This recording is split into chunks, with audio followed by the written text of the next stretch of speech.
पाकाचे लाडू तर सर्वांनाच खायला आवडतात, परंतु पाक मात्र जमत नाही.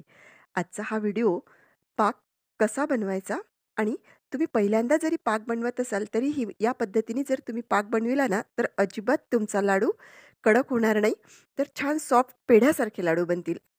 आणि अगदी पहिल्यांदा जरी तुम्ही हे पाकाचे लाडू बनवत असाल, तर मी तुम्हाला गॅरंटी देते, की या पद्धतीने जर तुम्ही लाडू बनवला ना, तर अजिबात तुमचा लाडू कडक होणार नाही.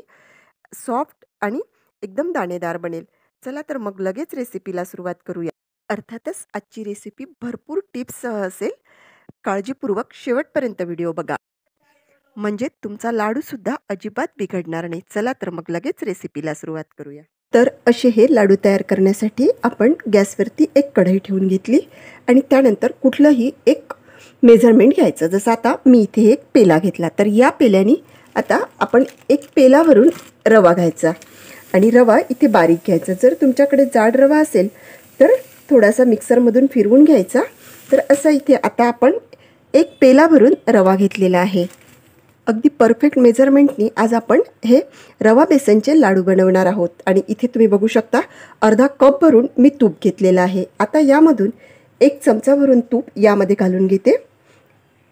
गॅस सुरू करून घेते. इथे तूप पूर्णपणे मेल्ट झालेला आहे. आता हा मोजून घेतलेला रवा घालून घ्यायचा आणि मीडियम टू हाय फ्लेमवरती हा रवा आपल्याला हलकासा गुलाबी रंग येईपर्यंत भाजून घ्यायचा आहे. रवा भाजताना एक गोष्ट लक्षात ठेवायची, गॅस बिलकुल मोठा करायचा नाही. मीडियम टू हाय फ्लेमवरती आता पहिल्यांदा मी इथे रवा भाजून घेते. 10 मिनिट झालेले आहे आणि मंद आचेवरती आपला हा रवा भाजून झालेला आहे आणि तुम्ही बघू शकता छान गुलाबी रंग आलेला आहे. तसंच छान खमंग सुगंधसुद्धा सुटलेला आहे. असा हा रवा एका भांड्यामध्ये काढून घ्यायचा. तर त्यासाठी मी असं एक वाटं घेतलं आणि या वाट्यामध्ये हा रवा पूर्णपणे काढून घेतला. रवा भाजून झालेला आहे. आता आपल्याला बेसन भाजून घ्यायचं आहे. तर बेसनसाठी आपल्याला थोडं जास्त तूप घालून घ्यायचं आहे. तूप मेल्ट झालेलं आहे आणि हलकंसं तापलंसुद्धा आहे. आता त्यामध्ये ज्या पेल्याने आपण रवा मोजून घेतला त्याच पेल्याने आपल्याला 1.5 कप भरून बेसन, 1.5 पेला भरून बेसन घालून घ्यायचं आहे. एक पेला भरून घालून घेतलं आणि हा अर्धा पेला, असं 1.5 पेला बेसन घालून घेतलं. आणि बेसन भाजताना तर गॅस पूर्णपणे मंद ठेवायचा आहे आणि मंद गॅसवरती हे बेसन आपल्याला कलर चेंज होईपर्यंत भाजून घ्यायचं आहे. राहिलेल्या तुपामधून आणखी 1 चमचा भरून तूप आपण यामध्ये घालून घेऊ, कारण बेसन भाजायला भरपूर तूप लागतं. मिक्स करून घेऊ. राहिलेलं संपूर्ण तूप आपण यामध्ये घालून घेऊ.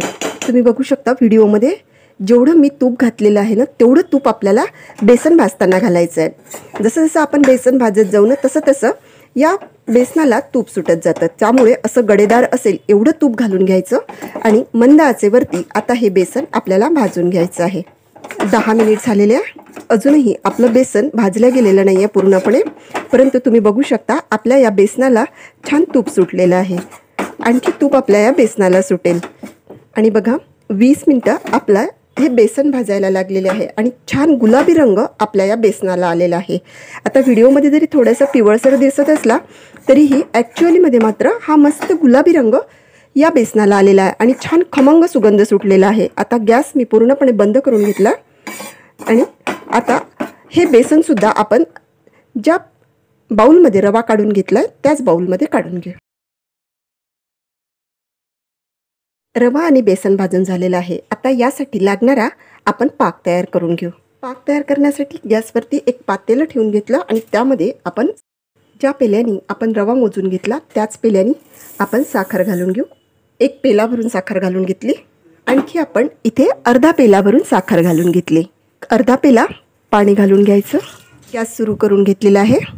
चमच्याच्या साहाय्याने मिक्स करून घ्यायचं आणि सारखं हलवत राहायचं. खूप जास्त पाणी नाही घालायचं, नाहीतर पाकावर यायला जास्त वेळ लागेल. मध्ये मध्ये हलवत राहायचं. पाक तयार होईपर्यंत यासाठी लागणारे ड्रायफ्रूट्स, त्यानंतर वेलची पूड तयार करून घ्यायची. एक छोटासा जायफळाचा तुकडा आणि 8 ते 9 इथे आपण घेतले आहेत वेलची. आता याची पूड तयार करून घेऊ. 5 ते 7 मिनिटामध्ये आपली साखर या पाण्यामध्ये छान मेल्ट झालेली आहे आणि आपल्या या पाण्याला छान उकळी आलेली आहे. परंतु अजूनही आपली ही साखर पाकावरती आलेली नाही आहे. बघा सर्वात शेवटचा थेंब आपल्याला बघायचा आहे. 3 मिनिटं हा पाक अजून आपण शिजवून घेऊ. पाक करताना एक गोष्ट लक्षात ठेवायची, पाक थोडा कडक झाला तरी चालेल. सर्वात शेवटचा थेंब बघायचा आणि सर्वात शेवटचा थेंबाला तार तुटतो का हे बघायचं. बघा, आता येणारा जो थेंब आहे तो सर्वात शेवटचा आहे. हा थेंब बघा खाली गेला आणि खालून वरती आला, म्हणजे असा पाक झाला. किंवा तुम्ही अशा पद्धतीने सुद्धा इथे चेक करू शकता. बघा, पाक इथे तयार झालेला आहे. आता आपण गॅस बंद करून घेतला. हे पाकाचं जर तुम्हाला प्रमाण लक्षात आलं ना, बघा खाली जाऊन वरती आला आहे थेंब. आता हा शेवटचा थेंब बघा खाली गेला आणि असा तार तुटला, म्हणजे आपला पाक इथे तयार झालेला आहे. आणि हा गरमागरम पाक आपल्याला गाळून घ्यायचा आहे. तर त्यासाठी इथे गाळणी घेतली आणि आता इथे हा पाक मी गाळून घेते. चमच्याच्या साहाय्याने मिक्स करून घ्यायचं आणि यामध्ये ज्या गाठी पकडलेल्या आहेत त्या गाठी असं चमच्याने सोडवून घ्यायच्या. आता जरी तुम्हाला हे पातळ वाटत असलं तरीही चांगलं घट्ट येतं. छान प्लेन करून घ्यायचं. ज्या काही गाठी असतील त्या गाठी काढून घ्यायच्या. वेलची जायफळाची पूड घालून घ्यायची. कोणत्याही गोड पदार्थाला छान टेस्ट येण्यासाठी एक चिमूटभर मीठ घालून घ्यायचं. मिक्स करून घ्यायचं. बघा, पहिल्यापेक्षा हे थोडं घट्ट आलेलं आहे आणि आपलं हे जे सारण आहे हे अजूनही खूप गरम आहे. आणि तुम्ही बघू शकता छान कलर आपल्या या लाडूच्या सारणाला आलेला आहे. आता हे सारण अर्धा ते पाऊण तास लागेल. लाडू वळायला जितकं घट्ट पाहिजे तेवढं घट्ट येण्यासाठी आपल्याला अर्धा ते पाऊण तास लागेल. आणि ह्या अर्धा ते पाऊण तासामध्ये यामध्ये जो आपण रवा घातलेला आहे तो रवा छान मुरतो आणि फुलून येतो. त्यामुळे आपले लाडू मस्त असे अगदी पेढ्यासारखे लागतात.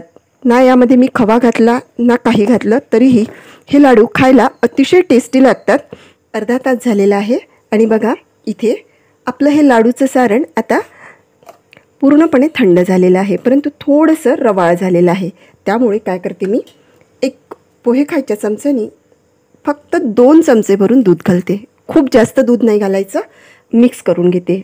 अशा पद्धतीने बनविलेला लाडू एकदम सॉफ्ट लागतो आणि खायला तर खूपच टेस्टी लागतो. एकदा अशा पद्धतीने लाडू तुम्ही नक्की करून बघा. आणि तुम्हाला माझा आजचा हा लाडूचा व्हिडिओ कसा वाटला ते कमेंट बॉक्समध्ये कळवायला विसरू नका. 8 ते 10 काजू आणि 8 ते 10 बदामाचे असे तुकडे करून घेतले. ते घालून यामध्ये व्यवस्थित एकजीव करून घ्यायचं. बघा, सारण आपलं छान गडेदार झालेलं आहे आणि पूर्णपणे आता हे सारण इथे थंड झालेलं आहे. आपलं सारण आता लाडू बांधण्यासाठी इथे तयार झालेलं आहे. आता यामधून एक छोटासा गोळा घेऊन आपण इथे लाडू बांधून घेऊ. आणि बघा, मस्त असा लाडू इथे बांधला जातो आहे. तुम्हाला पाहिजे त्या आकाराचे आपण इथे लाडू बांधून घेऊ शकता. आणि बघा, मस्त असा लाडू इथे तयार झालेला आहे. असा हा तयार लाडू आता आपण एका प्लेटमध्ये ठेवून घेऊ आणि अशाच पद्धतीने इथे आपण सर्व लाडू तयार करून घेऊ. बघा, मी तुम्हाला एक दुसरा लाडू तयार करून दाखवते. अगदी इझिली बनत आहे. जर तुम्हाला कोरडं वाटेल तर थोडंसं आणखी 1 चमचा भरून दूध आपण इथे घालून घ्यायचं. छान मिक्स करून घ्यायचं आणि छान असे लाडू इथे व्हिडिओमध्ये दिसत असल्याप्रमाणे वळून घ्यायचे. आणि हे बघा, इथे आपला हा दुसरा लाडूसुद्धा तयार झालेला आहे. अशा पद्धतीने आता आपण या सारणाचे लाडू तयार करून घेऊ.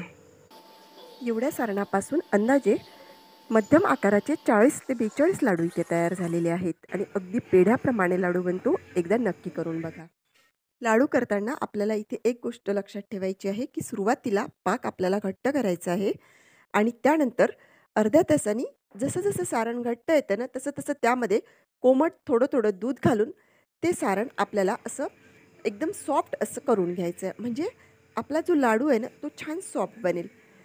तुम्ही व्हिडिओमध्ये बघितलंच की आपला लाडू मस्त सॉफ्ट झालेला आहे. तर तुम्हाला आजचा व्हिडिओ कसा वाटला? आवडल्यास व्हिडिओला लाईक करा, भरपूर शेअर करा, तसेच वैशालीच रेसिपी मराठीला सबस्क्राईब करा. चला तर मग भेटूया पुन्हा एकदा अशाच मस्तशा व्हिडिओमध्ये. धन्यवाद.